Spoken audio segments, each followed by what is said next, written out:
मुद्दा है रजब भट्ट। रजब भट्ट की एक और वीडियो आई है जनाब, उसके अंदर वो कह रहे हैं कि जनाब मैं आपका मुजरिम हूँ और सिर्फ रजब फैमिली का मुजरिम हूँ, मैं आपकी खिदमत में हाजिर हूँ, आप जो भी सजा देंगे मुझे मंजूर होगी।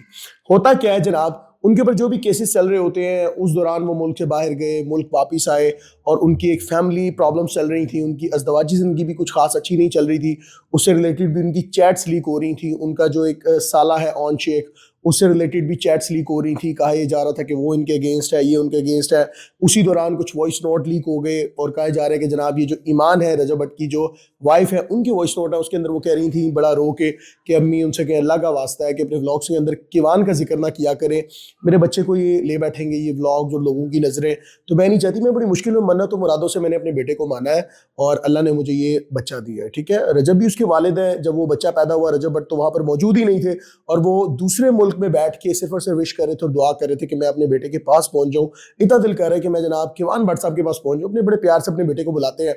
अब हुआ ये है कि जनाब उनके सोशल मीडिया प्लेटफॉर्म जितने भी हैं वो सारे एकदम मंजर आम से गायब हो जाते हैं। जब वो सारे सोशल मीडिया प्लेटफॉर्म मंजर आम से गायब होते हैं तो लोगों को लगता है कि जनाब उन पर इतने केसेस चल रहे हैं और सबसे संगीन और बड़ी नौयत का केस 295 जिससे हर मुसलमान के जज्बात मजरूह भी होते हैं और सबसे बड़ी बात यह है कि हर मुसलमान उसके लिए जान देने को भी हाजिर होता है एक नामूस पे और हमारे मजहब पे। तो बड़े संगीन केसेस भी उन पर थे, उसके अलावा छोटे मोटे तो बहुत थे, कराची के अंदर भी चल रहे थे। फिर एक केस सामने आया कराची के अंदर उनको वकला के हाथ से मार भी पड़ी, तो बहुत कुछ रजब भट्ट से रिलेटेड सोशल मीडिया पर सर्कुलेट कर रहा था, चीज़ें आगे पीछे चल रही थी और इसी दौरान मंजर आम से सोशल मीडिया के तमाम प्लेटफॉर्म्स का गायब हो जाना और वहाँ पर उनके जो 8 मिलियन फॉलोअर हैं सिर्फ और सिर्फ यूट्यूब के, फिर उनके 2-3 मिलियन इंस्टाग्राम पे हैं, फेसबुक पे है, टिकटॉक पे, मुख्तलिफ सोशल मीडिया प्लेटफॉर्म के जो उनकी ऑडियंस है वो बड़ी ही गम और गुस्सा का शिकार थी, परेशान भी थी कि भाई हुआ क्या, या गवर्नमेंट की तरफ से उनके चैनल्स बैन कर दिए गए हैं या रजब भट्ट ने खुद अपने चैनल्स डिलीट कर दिए हैं, क्योंकि संगीन चीज़ें चल रही हैं उनकी ज़िंदगी के अंदर, केसेस भी चल रहे हैं, अज़दवाजी ज़िंदगी भी ठीक नहीं जा रही। बेटे की तरफ से भी जाहिर सी बात है वो बड़े कॉन्शियस हैं, परेशान भी हैं, क्योंकि बड़े ही टाइम के बाद आके बेटे से भी मुलाकात हुई और फिर जाहिर सी बात है कि आपकी अज़दवाजी ज़िंदगी अच्छी ना चल रही हो तो आप बिल्कुल एक एंजाइटी, डिप्रेशन और बड़ी ही प्रॉब्लम्स का शिकार हो जाते हैं। आप मेंटली तौर पे उस तरह से स्टेबल नहीं होते कि यार मैंने डिसीजन क्या लेना है, मुझे इस वक्त क्या करना चाहिए। उनके फिर इसी दौरान उनके दोस्त भी हैं, 7-5 दोस्त हैं, जाहिर सी बात है फेमस हो गए, फेम मिला तो उन्होंने वो चीज़ अपने तक नहीं रखी, अपने दोस्तों को लेके चले। उनके हर व्लॉग हर कंटेंट के अंदर उनके दोस्त देखने को मिलते हैं। नदीम मुबारक हैं जिसको नदीम नानी वाला कहते हैं, वो उनके साथ साथ होते हैं। ये सारे लोगों की तरफ से कोई भी स्टेटमेंट नहीं आई। फिर उसके बाद नदीम मुबारक ने भी एक वीडियो में कहा और उनके दूसरे दोस्तों ने लाइव और दूसरे प्लेटफॉर्म पे जिस तरह वो लोग लाइव आते हैं, ये लोगों से बातचीत करते हैं, तो उन्होंने कुछ वीडियो पैगाम दिए कि जनाब रजब भट्ट के कोई जो सोशल मीडिया प्लेटफॉर्म है गवर्नमेंट की तरफ से बंद नहीं किए गए, ये खुद प्राइवेट किए गए हैं। ये वीडियो आई तो लोगों को कुछ तसल्ली हो गई, उनके फॉलोअर्स को जो उनको रेगुलर देखते हैं। उसके बाद एक और वीडियो सामने आती है जनाब, एक ट्रैवल व्लॉगर हैं, वो जनाब नथिया गली घूम रहे होते हैं और उसी दौरान ये खबर मिल रही होती है कि रजब भट्ट के सारे सोशल मीडिया प्लेटफॉर्म बंद करा दिए गए हैं। तो वहाँ पर उनकी वो वीडियो बहुत ज़्यादा वायरल है, आपके सामने भी कहीं ना कहीं से आई होगी। तो उन्होंने एक होटल दिखाया और उस होटल का उन्होंने बताया कि बहुत से यहाँ पर 5 स्टार लग्जरी होटल्स हैं, रजब भट्ट वहाँ पर नहीं है और हमें सुनने को ये मिला कि यहाँ पर नथिया गली में रजब भट्ट आए हुए हैं। अब इस दौरान रजब भट्ट के सोशल मीडिया प्लेटफॉर्म डिस्कनेक्टेड है, वो किसी से बात नहीं कर रहे और नथिया गली के अंदर वो स्पॉट किए जाते हैं। उनको एक ट्रैवल व्लॉगर जो है पाकिस्तानी ही है, वो उनको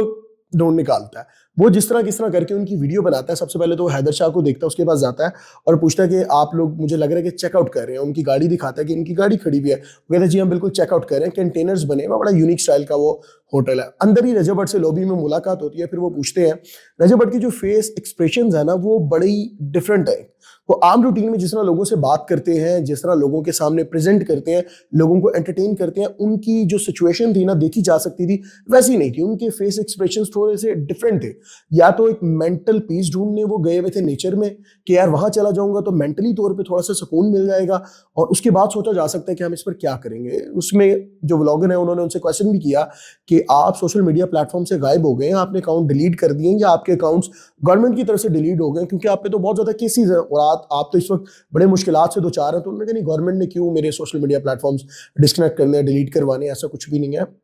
मेरे सोशल मीडिया जितने प्लेटफॉर्म्स हैं वो मैंने खुद प्राइवेट किए हैं और मैं इसको देख रहा हूँ। बस एक ब्रेक चाहिए थी तो मैं अभी ब्रेक ली हुई है मैंने, तो मैं इसको देखता हूँ कि मैं इसको दोबारा कंटिन्यू कब करूँगा, कैसे करूँगा। और वहाँ से पता चला, लोग तो बड़े परेशान थे कि रजब किस हालत में है, कहाँ पर है, लेकिन उससे पता चला कि वो अभी जो भी जितनी भी प्रॉब्लम्स हैं उनसे एक किनारा कशी करके खुद को वक्त दे रहे हैं। इसके अंदर एक बहुत ही अहम शख्सियत है जो कि फ़िक़्ह जाफ़रिया के एक मौल्लम भी हैं, अलामा भी हैं, बड़े ही मोतबर शख्सियत हैं, उनके आलिम भी हैं। रजब भट्ट उनको बहुत ज़्यादा फॉलो करते हैं। यूके के अंदर उनसे मुलाकात भी हुई थी और ज़राए के मुताबिक हमें खबर मिली कि उन्होंने इनकी सुलह करवाई आपस में, रजब भट्ट और उनकी अहलिया के दरमियान, और इन दो ख़ानदानों के दरमियान उन्होंने इनकी सुलह भी करवाई और उनके जो भी अज़दवाजी मसाइल थे उनको सॉल्व किया और इनकी जितनी भी प्रॉब्लम्स थी उनको सॉल्व किया। और उन्होंने इनको मशवरा दिया कि अगर आपको लग रहा है कि बहुत ज़्यादा मुश्किलात से दो चार हैं आप, तो कुछ टाइम के लिए ब्रेक ले लें। जब आप ब्रेक ले लेंगे तो जो कम बैक आप करेंगे बड़ा बेहतरीन कम बैक करेंगे और लोग आपको अप्रिशिएट भी करेंगे। और इस दौरान मैं एक वीडियो का जिक्र करता चलूँ आपसे कि वीडियो के अंदर रजब भट्ट ने बड़ा वाज़ेह तौर पर कहा, उन्होंने कहा कि यार